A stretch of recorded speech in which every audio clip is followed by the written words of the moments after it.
En las calles de Lomas de Zamora, en Argentina, un crimen tan macabro como desconcertante sacudió a toda la comunidad. Candela Soya, una joven de 17 años, desapareció sin dejar rastro el 27 de noviembre de 2024. 3 días después, su cuerpo fue encontrado en un estado tan horrendo que el shock se convirtió en una angustiante pesadilla. ¿Quién podría haber hecho algo tan atroz? ¿Qué motivos se esconden detrás de su muerte? Las primeras pistas parecen señalar algo mucho más oscuro de lo que inicialmente se pensaba. Una familia aparentemente normal, secretos que emergen lentamente y una conexión con el crimen organizado que podría ser la clave del horror. Lo que parecía un simple ajuste de cuentas se va transformando en algo mucho más complejo, lleno de sombras, sospechas y amenazas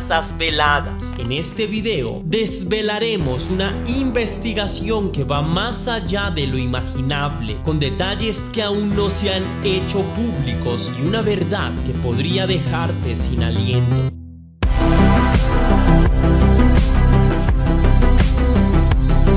Antes de iniciar, quiero enviar un saludo muy especial y cósmico a 2 leyendas. A Ángela Torres, que me escribió: gracias, Tess, eres una gran persona y me encanta cómo narras las historias. Siempre espero llegar a la hora de mi lonche para poderte escuchar. Te deseo lo mejor del mundo, que Dios siempre te siga bendiciendo e iluminando. Espero que pases un feliz año nuevo y un feliz 2025. Muchísimas gracias, mi leyenda. También te deseo lo mejor, un feliz año nuevo, te envío un beso y mil gracias por estar aquí apoyando mi contenido. De verdad que tus palabras me llegan al alma y es lo mejor que puede leer un creador de contenido como yo. Muchas gracias. También quiero agradecer a Belén Fleischer, que me escribió: gracias, te veo desde Chile, te mando un abrazo gigante. Mil gracias, también te devuelvo el abrazo. Mil gracias por todo tu apoyo, te envío un beso también y te deseo un feliz año nuevo y espero que todo se te cumpla. Ahora sí, la pregunta del día de hoy es: ¿cuáles son tus metas para el 2025? Te leo en la caja de comentarios.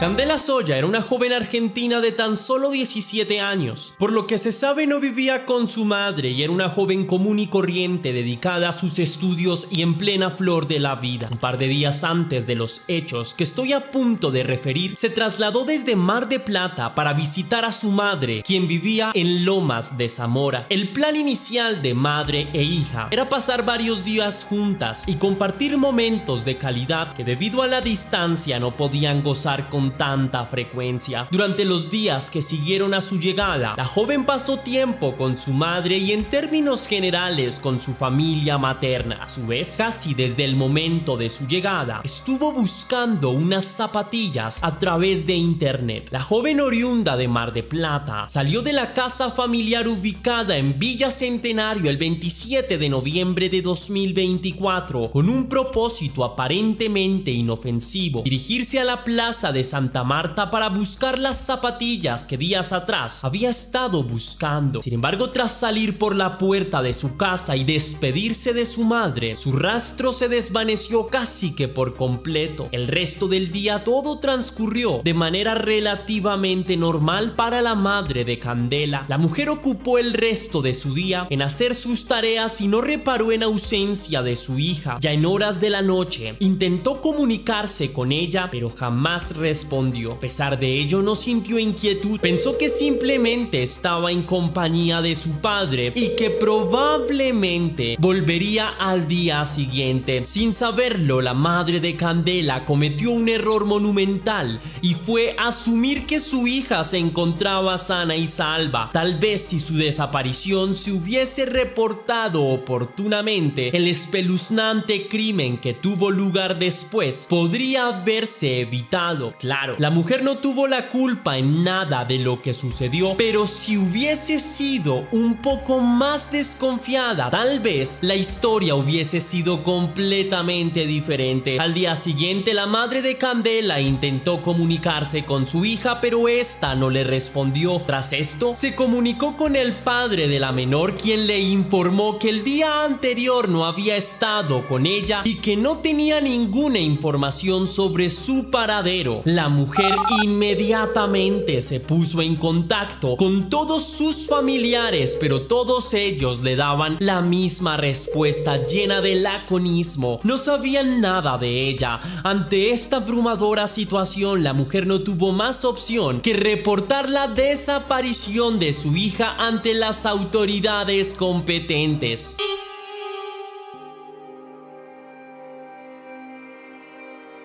Durante los días siguientes, las autoridades llevaron a cabo distintos operativos de búsqueda e interrogaron a varias personas para determinar cuáles habían sido los últimos pasos de la joven antes de que su rastro se desvaneciera. La mayoría de los reportes coincidían en que Candela salió de la casa de su madre y de ahí en adelante era prácticamente nulo lo que se sabía sobre ella. Mientras las autoridades intentaban avanzar, la madre de Candela y su familia también adelantaban una búsqueda por su cuenta. A través del voz a voz, la mujer esperaba que alguien le brindara algún tipo de información. Las personas alertadas por lo sucedido también organizaban pequeños operativos en los que buscaban por plazas, parques, hospitales y otros espacios en los que la joven podría estar. Aquellos días estuvieron cargados de angustia, pero también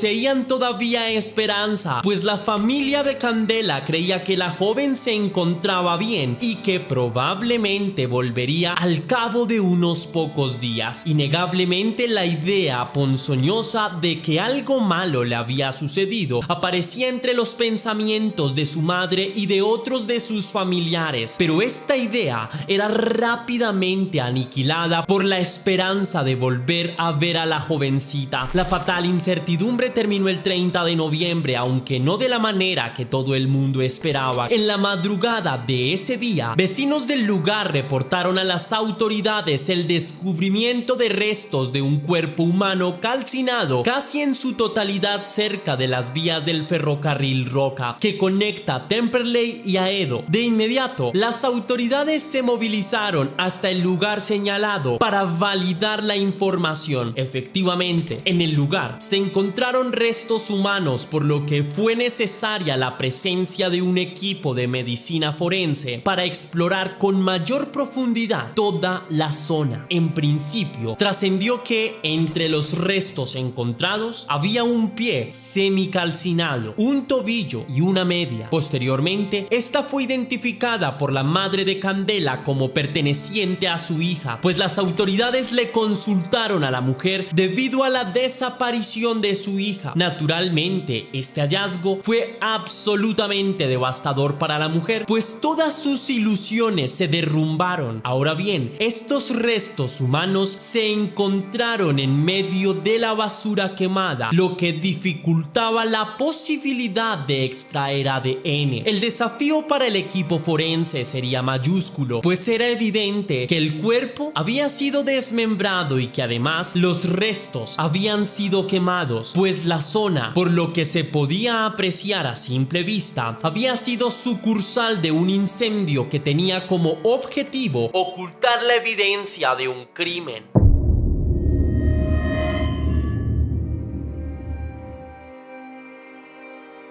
Al explorar con detenimiento la escena del crimen, varios investigadores aparecieron ante medios de comunicación para confesar que desde hacía mucho tiempo no veían un crimen tan macabro e inhumano. La fiscal Carla Furingo, responsable de Lomas de Zamora, tomó las riendas de la investigación y en principio consideró el caso como un homicidio triplemente agravado por contexto contexto de violencia de género, participación de múltiples individuos y ensañamiento. Estas conclusiones se tomaron debido a las pruebas recolectadas por los investigadores. Como consecuencia de estas mismas, también se llevó a cabo la captura de un primo de la víctima, Carlos Azoya, de 22 años, quien fue detenido como principal sospechoso. Esto se concluyó gracias a que las cámaras de seguridad jugaron un papel crucial en la reconstrucción de los hechos, pues permitieron seguir muy de cerca los últimos pasos de Candela en su periplo hacia la desgracia. En primera instancia, las imágenes revelaron que la joven se había encontrado en algún punto con su primo Carlos Azoya. Tras esto, juntos emprendieron su camino hasta la Plaza Santa Marta. Sin embargo, el recorrido no terminó allí. Las imágenes revelaron que la joven había ingresado a un aguantadero de la zona junto a su primo y otros dos hombres. Los aguantaderos son espacios donde suele haber expendio de sustancias ilegales, armas y que se considera una especie de guarida de delincuentes. Esta información, sumada al testimonio de varios vecinos, permitió reconstruir un escenario inquietante, pero también engendraba inquietudes importantes. ¿Qué hacía Candela en un espacio como este? ¿Quiénes eran los otros dos sujetos que la acompañaban a ella y a su primo? ¿Había ido por voluntad propia? ¿Había sido engañada? ¿O directamente la habían obligado a ir a aquel lugar? Varias personas han intentado responder estas preguntas por su cuenta y sin una base sólida para hacerlo. Como es típico en estos casos, la gente opina y revictimiza a quienes fueron víctimas de los crímenes, por lo que muchos dijeron que la jovencita era una activa consumidora de sustancias ilegales y que probablemente estaba allí porque era una delincuente. Sin embargo, la madre de Candela afirmó que su hija no era consumidora de sustancias. Este será uno de los restos a los que se tendrán que enfrentar los investigadores del caso. Ahora bien, en esta reconstrucción de acontecimientos apareció un testigo que ha sido de vital importancia para la investigación. Según el relato de este hombre, cerca de las 2 de la madrugada del 28 de noviembre, uno de los dos hombres desconocidos que acompañaba a Candela le solicitó su vehículo, que él utilizaba casi exclusivamente para cartonear. Al parecer, el hombre no tuvo problema con ello y prestó su vehículo. Además de eso, el testigo también estuvo esa noche en el aguantadero en 2 ocasiones. La primera vez que estuvo allí, dijo que logró ver a Candela. La segunda vez, cuando volvió, preguntó por la joven, a lo que los sospechosos le informaron que ella estaba dormida. El hombre relató a las autoridades que notó la presencia de bidones de nafta que le dijeron que era para quemar basura. Para este hombre, todos estos elementos y la extraña actitud de los sujetos aquella noche eran señales de que estaban involucrados en algo realmente perverso. Sin embargo, no lo reportó sino hasta que se enteró del hallazgo de la joven, pues reconoció el rostro de Candela como la joven que aquella noche había visto en compañía de los 3 sujetos. Al seguir este testimonio, las autoridades encontraron más elementos relevantes para la investigación y determinaron que los 3 sospechosos utilizaron el carro para trasladar las bolsas de arpillera que contenían los restos de Candela.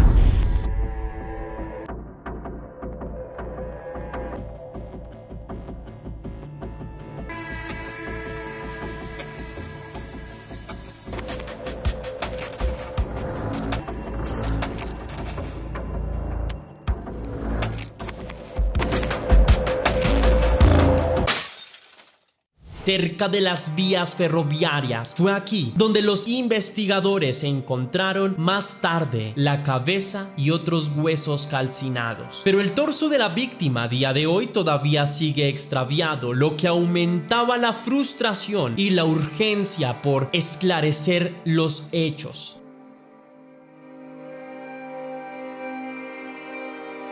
Estas partes del cuerpo de la víctima fueron halladas a 300 metros del lugar donde se encontraron los primeros restos, todos ellos en un estado de descomposición severo debido a la combustión. Los resultados preliminares indicaron que el cuerpo había sido quemado con nafta, por lo que esto a su vez coincidía con el testimonio del hombre. Hallar el torso de la joven es prioritario para los investigadores, pues tal vez mediante los exámenes de este se pueda determinar si la menor fue víctima de violencia íntima y cuál fue la causa de su deceso. A medida que van pasando los días, se van revelando nuevos detalles de este estremecedor caso. Por ejemplo, hace poco se conoció que durante el allanamiento del aguantadero, los oficiales encontraron un colchón manchado de sangre, así como el carro utilizado para transportar los restos de la víctima. Estos elementos son objetos del análisis forense que adelanta la fiscalía para esclarecer más detalles del caso. Asimismo, las autoridades también revelaron un detalle inquietante de la investigación, y es que cuando allanaron la casa de Carlos Azoya, primo de la víctima, encontraron en su habitación símbolos nazis en todas las paredes. En las paredes también estaba anotado el nombre de Candela y de otra joven de quien las autoridades no tienen ninguna información. En las paredes de la habitación habían otros símbolos y pinturas que, según fuentes oficiales de la investigación, significan muerte a la policía. Naturalmente, desde su captura, Carlos Azoya ha sido interrogado en reiteradas oportunidades, pero de sus testimonios no ha trascendido mucho, por lo que han apuntado a algunos investigadores.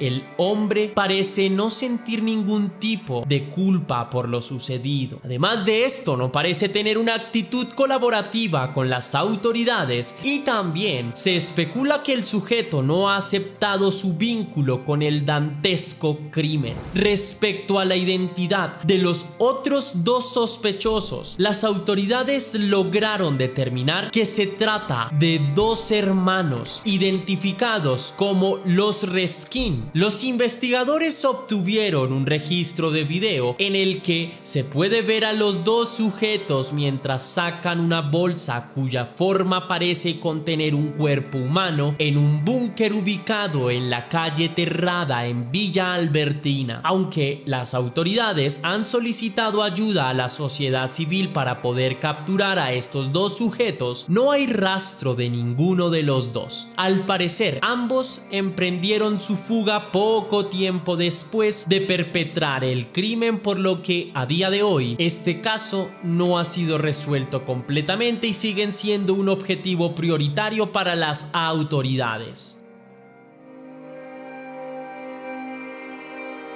Con la información que hasta ahora manejan las autoridades, se han elaborado las primeras hipótesis. La primera de ellas, y la que de hecho más fuerza tiene, es que el crimen contra Candela tiene que ver con un caso de ajuste de cuentas. Según esta versión, Candela habría sido conducida al aguantadero por su primo. Luego de esto, se habrían dirigido al búnker de operaciones de los dos hermanos Reskin, quienes, según información, fungen como criminales de la zona. Las autoridades creen que Carlos Azoya y su familia tenían cuantiosas deudas relacionadas al negocio de las sustancias, y que por ello Azoya habría llevado a su prima al lugar para pagar estas deudas a cambio de la vida de Candela. Adicional a esto, algunos medios han informado que un hermano de Candela, algunos meses o años antes, habría sido asesinado por una banda de criminales en un contexto que también incluía negocios con las sustancias, por lo que una segunda hipótesis es que la familia de la joven habría tomado represalias contra la banda que integraban los hermanos Reskin, y estos, en respuesta de lo sucedido, habrían arremetido contra la integridad de la inocente joven.